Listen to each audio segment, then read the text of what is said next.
আজকে যত উল্টাপাল্টা কথা লিখে মানুষকে বিভ্রান্ত করে এবং সেটাকে নিউজ করে যাচ্ছে, এগুলি এমনি আমি ছাড়বো না, একদিন দেখা হবে। মানুষ হত্যা করা তো আমার কাজ না। তাই যদি হতো তো আমার বাবা মা ভাইদের যারা হত্যা করেছে তাদেরকে আমি বিচার করতাম না, তাদেরকে খুন করতাম। আমি তো তা করিনি। সাধারণ আর 10টা মানুষ তার আপনজন হারালে যেরকম বিচার পায়, ঠিক সেইভাবেই বিচার করেছি। হাজার হাজার পুলিশকে হত্যা করেছে, লাশ গুম করেছে, পা বেঁধে ঝুলিয়ে রেখেছে। আর পুলিশকে হত্যা করবে, আওয়ামী লীগ নেতাকর্মী হত্যা করবে, পা বেঁধে ঝুলিয়ে রাখবে, আর তাদের উদ্ধার করতে যাবে না। আর উদ্ধার করতে গেলে যদি কিছু হয় তার জন্য দায়ী কি? যারা উদ্ধার করতে যায় বা যারা নিজেদের আত্মরক্ষা করতে চায় তারা তো দায়ী না। যারা আক্রমণকারী বা যারা নির্যাতনকারী তারাই দায়ী।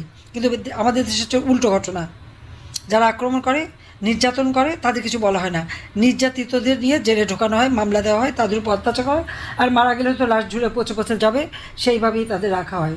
ক্ষমতা আসার পর থেকেই মনে হচ্ছে আওয়ামী লীগ সবচেয়ে বড় শত্রু। কেন আওয়ামী লীগ হবে? আর আমার নামে নানা রকম মিথ্যা বয়ান দিয়ে যাচ্ছে। আজকে দেখলাম কি চিফ প্রসিকিউটর নানা কথা বলেছে, সম্পূর্ণ ভুয়া মিথ্যা কথা। আমার উপর নাকি সেনাবাহিনী এসে চাপ দিয়েছে যেন পদত্যাগ করি।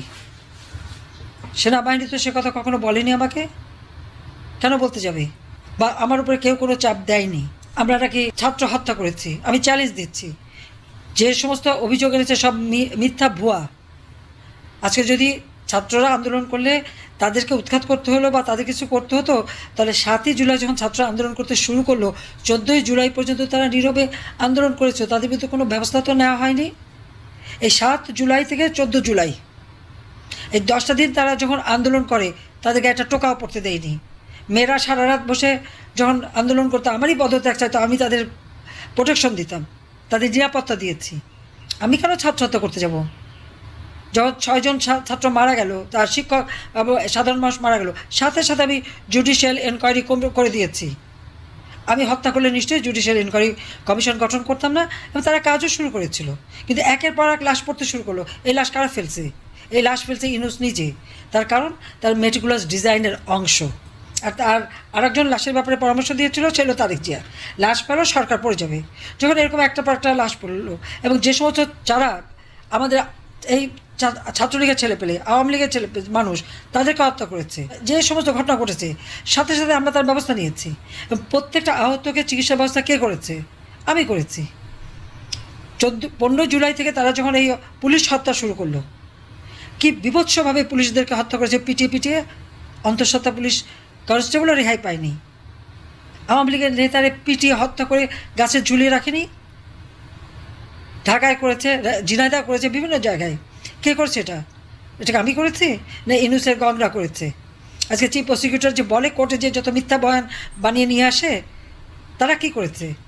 যারা মেয়েদের রেপ করেছে, যারা গণহত্যা করেছে, তাদের ডিফেন্সে ছিল এই চিফ প্রসিকিউটর। তাদের ডিফেন্সে ছিল যখন যুদ্ধ অপরাধীদের আমরা বিচার করি। আজকে সে কী করে চিফ প্রসিকিউটর হয়? সেটাকে আমার প্রশ্ন। সম্পূর্ণ বেআইনি। যে আইন করা হয়েছিল যুদ্ধ অপরাধীদের বিচারের জন্য, সেই আইন এক্সিকিউটিভ অথরিটি দিয়ে সেটাকে সংশোধন করতে পারে না। আমি আজ এখানে দাঁড়িয়েছি ভিন্ন এক অনুভূতি ও আবেগ নিয়ে। বাংলাদেশের এই পলিসি লেভেলটায় আমার প্রথম বক্তব্য এটা। আমি এমন কেউ নয় যার কাছে সব প্রশ্নের উত্তর আছে বা সব সমস্যার সমাধান জানা আছে। তবু আমি বিশ্বাস করি নিজের ছোট্ট জায়গা থেকেও সমাজের জন্য, দেশের জন্য কিছু করার আন্তরিকতা আমাদের সবার মধ্যে থাকা উচিত। বাংলাদেশ নিয়ে ব্যারিস্টার জাইমা রহমান কেমন স্বপ্ন দেখেন, কি ভাবেন, একটু শুনতে চাইবো। May I kindly request you barrister Zaima Rahman to come to the stage and say something about this for your special remarks. Thank you. আমাকে শোনা যাচ্ছে? বিসমিল্লাহির রহমানির রহিম। শ্রদ্ধেয় প্রধান অতিথি জনাব আমির খসরু মাহমুদ চৌধুরী, সম্মানিত অতিবৃন্দ, আসসালামু আলাইকুম। শুরুতে আমি আন্তরিক ধন্যবাদ জানাই আয়োজকদের, যারা আজকের এই সুন্দর আয়োজনটি করেছেন, যেখানে আমরা সবাই আমাদের ভিন্ন ভিন্ন মত, পথ ও অবস্থান প্রকাশ করার সুযোগ পাচ্ছি। আজ আমরা যারা এখানে উপস্থিত, আমরা সবাই একরকম নয়।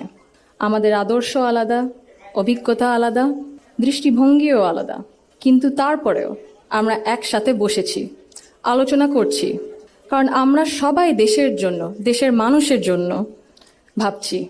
আর এই ভিন্নতা নিয়ে একসাথে কথা বলছি, একের পর এক শুনছি। এটাই গণতন্ত্রের আসল সৌন্দর্য। আমার আগে যারা সম্মানিত প্যানেলিস্টরা কথা বলেছেন তাদের সবাইকে আন্তরিক ধন্যবাদ জানাই। আপনারা অনেক কিছু বলেছেন, হয়তো বা আমিও বলে ফেলবো, সো আমাদের একটা মাইন্ডসেটে আই থিঙ্ক সিমিলারিটি আছে। আমার খুব ভালো লেগেছে শুনে। আমি আজ এখানে দাঁড়িয়েছি ভিন্ন এক অনুভূতি ও আবেগ নিয়ে। বাংলাদেশের এই পলিসি লেভেলটায় আমার প্রথম বক্তব্য এটা। আমি এমন কেউ নয় যার কাছে সব প্রশ্নের উত্তর আছে বা সব সমস্যার সমাধান জানা আছে। তবু আমি বিশ্বাস করি নিজের ছোট্ট জায়গা থেকেও সমাজের জন্য, দেশের জন্য কিছু করার আন্তরিকতা আমাদের সবার মধ্যে থাকা উচিত। আজ আমি এসেছি শুধু শুনতে, শিখতে এবং একসাথে কাজ করার মনোভাব নিয়ে এগিয়ে যেতে। আমি যদি একটু সময় নিয়ে অ্যাকচুয়ালি একটা ঘটনা মনে এসেছে দাদুর ব্যাপারে, এটা বলতে বলতে। দাদু যখন আমাদের সাথে লন্ডনে ছিলেন গত বছর প্রথমের দিকে, উনি যখন এসেছিলেন তখন হাসপাতালে ছিলেন কিছু চিকিৎসার জন্য। ওখানে বিভিন্ন দেশ থেকে নার্স ছিল, ডাক্তার ছিলেন, এবং একটি নার্স ছিলেন নাইজেরিয়া ওয়েস্ট আফ্রিকাতে। আম্মা আব্বা একদিন দাদুকে সকাল সকাল দেখতে গেছিল। তো নার্স তারপরে বললেছে যে, ও আমি তো আপনার মাকে চিনেছি। আম্মু আব্বু বললো, কিভাবে? আপনার মাই প্রথম ইলেক্টেড প্রাইম মিনিস্টার বাংলাদেশের না? আম্মু আব্বু তো অবাক, হ্যাঁ আপনি কিভাবে জানেন? তো নার্স তারপরে বললো যে আপনাদের যে উনি যে এত কিছু করেছেন এই মেয়েদের শিক্ষার জন্য, specially primary education, food for education, cast for education, এগুলো আমাদের সরকার ওই 35-30 বছর আগে দেখে ইমপ্লিমেন্ট করেছিল। আর ওই কারণে লক্ষ লক্ষ মেয়েরা গ্রাম অঞ্চলে, ওদের দেশে গ্রাম অঞ্চলে বিভিন্ন জায়গা সদরে এখনো শিক্ষা পাচ্ছে, অন্তত প্রাইমারি এডুকেশন লেভেলে। সো ভাবলাম একটু শেয়ার যদি করি, এখানেই করবো আপনাদের সাথে। She also understood that education alone was not enough if women were not supported to remain in public and economic life. Supporting women to access credit, build livelihoods, and grow small businesses mattered. So did recognizing the realities of motherhood, of childcare, and that required systems being strengthened around maternity leave and childcare, which she did. That is because women were made to choose between family and participation in the economy. For me, these legacies show the values that I saw both reflected at home and in public. I was privileged to grow up surrounded by exceptional women, confident, capable, and accomplished.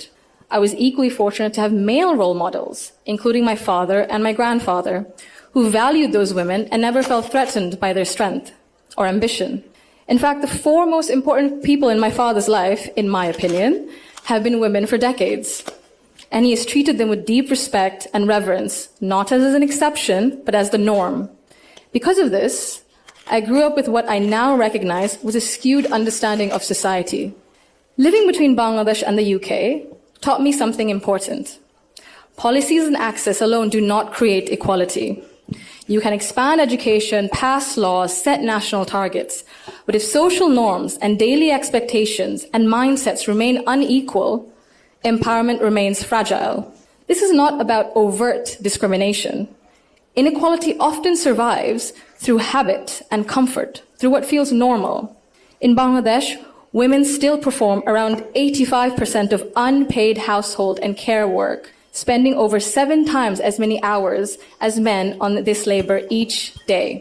This work is valued at 19% of our GDP and remains largely invisible in economic planning and national decision-making. This makes something very clear.